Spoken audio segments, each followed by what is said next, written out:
सबसे पहले तो मैं बिहार में आज़ादी के बाद भारतीय जनता पार्टी का मुख्यमंत्री बना है श्री आदरणीय सम्राट चौधरी जी, उनको बहुत बहुत बधाई, बहुत बहुत शुभकामना। और साथ में भारतीय जनता पार्टी और तमाम एनडीए दल को बहुत बहुत बधाई और शुभकामना। नीतीश जी ने बहुत ही एक बिहार को जो दलदल में फंस गया था, जो जंगल राज की बात कही जाती थी, तो दलदल में फंसे हुए जंगल राज से बाहर निकाल के एक बहुत तेजी के साथ विकास का रफ्तार दिया। और आज बिहार में अच्छी अच्छी सड़कें हैं। जहाँ भी हम लोग जब बिहार छोड़े थे उस समय हम लोगों ने जो अपना पढ़ाई किया वो बिना बिजली का किया, लालटेन जला के किया। आज वो पूरे बिहार में ऑलमोस्ट 24 घंटा के आसपास लाइट रहता है। इसके लिए तमाम विकास की दिशा देने के लिए, बिहार को विकास के पथ पे आगे बढ़ाने के लिए नीतीश जी को और पूरे एनडीए को बहुत बहुत धन्यवाद, बहुत बहुत आभार। नीतीश जी का कमी हमेशा ही खलेगा। और साथ साथ आदरणीय सम्राट चौधरी जी से और भारतीय जनता पार्टी से बिहार की जनता और हम सभी प्रवासी बिहारी ये उम्मीद रखते हैं कि जिस गति से नीतीश जी ने बिहार को आगे बढ़ाया, उससे अधिक ज़्यादा गति से भारतीय जनता पार्टी और उनके आदरणीय मुख्यमंत्री सम्राट चौधरी जी बिहार को आगे बढ़ाने में ले जाएंगे। जहाँ तक बहुत सारा आलोचना भी हो रहा है उनके पढ़ाई के लेके, उनके छवि को लेके, तो मैं ये कहना चाहूँगा ये विरोधी दल का और लोगों का ये स्वभाव रहा है कि आलोचना करना, और आलोचना लोकतंत्र में ज़रूरी भी है। लेकिन भारतीय जनता पार्टी को और उनके नेताओं को और मुख्यमंत्री जी को उन आलोचनाओं को परवाह किए बगैर अपनी पूरी एनर्जी को बिहार को विकास के पथ पे आगे बढ़ाने के लिए काम करना चाहिए। और बिहार का लोगों का पलायन कैसे रुके, दवाई, पढ़ाई और कमाई के लिए उस पर अतिशीघ्र विचार होना चाहिए। बिहार में कल कारखाना लगे, उद्योग धंधे लगे, बिहार के लोगों को रोजगार बिहार में मिले, बिहार के लोगों को इलाज कराने के लिए बड़े बड़े शहरों में दिल्ली, चेन्नई, बॉम्बे नहीं भागना पड़े, बिहार के बच्चों को एजुकेशन के लिए कोटा, दिल्ली, हैदराबाद, बड़ोदरा, इन सब जगहों पे ना जाके बिहार के अंदर ही बिहार में बच्चों को पढ़ाई लिखाई की अच्छी सुविधा बने, तो जिससे दवाई, पढ़ाई और कमाई के लिए पलायन रुक सके। जो उद्योग धंधा लाने की बात है, पलायन रुकने की बात है, उस संबंध में क्या कहना चाहिए?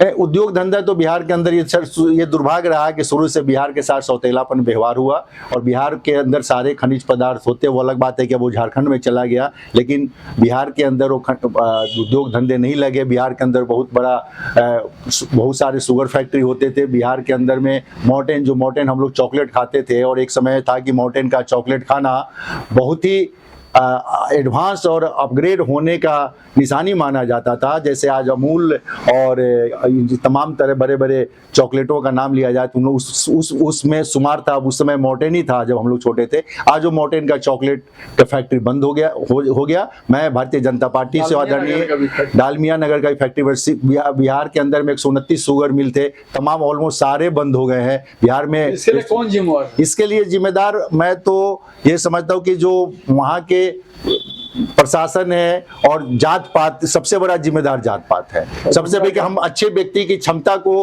आके नहीं सरकार बनाते, उस व्यक्ति को चांस से हम जातीय समीकरण, मीडिया का भी कहीं ना कहीं दुर्भाग्य है कि हर समय टीवी पे चलाती है जातीय समीकरण का। इस तरह से जातीय समीकरण का बात अगर मीडिया में और टीवी पे चलता रहा और जातीय समीकरण के हिसाब से नेताओं का चुनाव होता रहा तो ना केवल बिहार का कहीं का भला नहीं होने वाला है। गुंडागर्दी, रंगदारी भी तो बहुत हद तक जिम्मेदार है। बिल्कुल गुंडागर्दी, रंगदारी, लेकिन पिछले कुछ दिनों से जब नीतीश जी के आने के बाद से आपने देखा होगा कि बिहार के अंदर से बहुत हद तक गुंडागर्दी, रंगदारी खत्म हो गया और बिहार के अंदर में उद्योग धंधे लगाने के प्रयास भी किए गए। मैं उन्हीं प्रयासों को और उन्हीं कामों को और आगे ले जाने की बात कर रहा हूं। बिहार के अंदर में ICD inland container depot Bihta में खुला, बिहार के अंदर में हाजीपुर के अंदर में औद्योगिक क्षेत्र बनाए गए।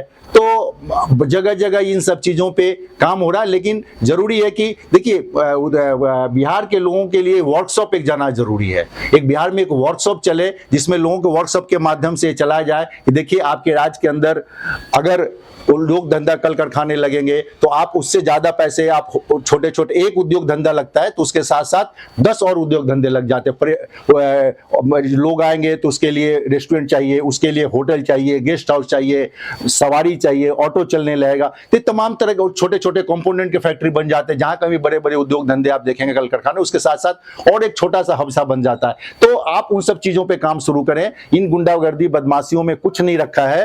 गुंडागर्दी बदमाशी से आपको हमेशा, चाहे जितने भी बड़ा कोई गुंडा हो, जितना बड़ा अपराधी हो, माफिया हो, लेकिन कहीं ना कहीं वो उसके प्रशासन का डर उसके मन में व्याप्त रहता है। तो उन सब चीजों से भी आप निकल के अच्छे तरीके से भी पैसा कमा सकते हैं। और दूसरे राज्य हैं जहां पे अच्छा खासा उद्योग धंधे चल रहे हैं।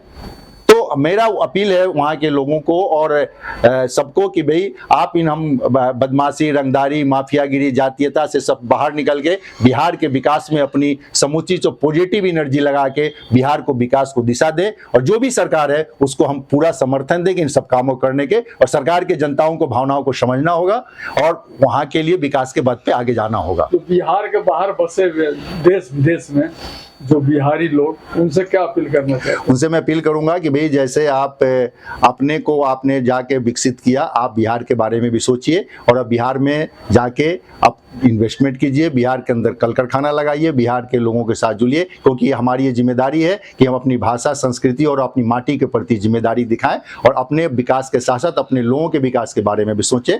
तो उन सब लोगों को बिहार के अंदर में जो सक्षम है वो बिहार के अंदर में जाके इन्वेस्टमेंट करके कल कारखाना लगाना चाहिए। लोगों को वहाँ पे रोजगार देने का प्रयास होना चाहिए।